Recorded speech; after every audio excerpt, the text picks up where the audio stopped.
ভালো মুসলিম হওয়ার উপায় কি? জাযাকাল্লাহু খাইর। ভালো মুসলিম হওয়ার উপায় একটাই, কোরআন এবং হাদিস। আপনাকে বেশি বেশি কোরআন তেলাওয়াত করতে হবে, বেশি বেশি জিকির আজকার করতে হবে, বেশি বেশি আপনাকে দান সদকা করতে হবে।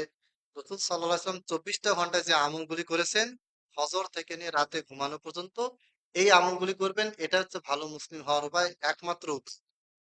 ভালো কারো সাহচর্য পেলে, ভালো কোনো অলির সাহচর্য পেলে ভালো মুসলিম হবেন এরকম না। অথবা আপনি ভালো বংশে জন্মাইছেন তাই আপনি ভালো মুসলিম হতে পারবেন তাও না। বা বড় শায়েখের সাথে উঠা বসা করেন ভালো মুসলিম হতে পারবেন তা কিন্তু নয়। আপনাকেই আপনার আমলের মাধ্যমে ভালো মুসলিম হতে হবে। যেমন আল্লাহ তাআলা বলেছেন, ইয়া আইয়ুহাল্লাযীনা আমানু উযকুরুল্লাহা যিকরান কাসীরা। হে ঈমানদারগণ, তোমরা বেশি বেশি কি করো? জিকির আজকার করো। তাহলে বেশি বেশি জিকির আজকার করা এটা কাদের গুণ? মুমিনদের গুণ। আল্লাহ নবী সাল্লাল্লাহু আলাইহি ওয়াসাল্লাম বেশি বেশি জিকির আজকার করতেন। তাহলে বেশি বেশি জিকির আজকার করা, অন্যের উপকার করা। একটা হাদিসে বলা হয়েছে যে আল্লাহু ফি আউনিল আবদি মা কানাল আবদু ফি আউনি আখি। যে বান্দা সহযোগিতা করে আল্লাহ তাকে বিশেষভাবে সহযোগিতা করেন।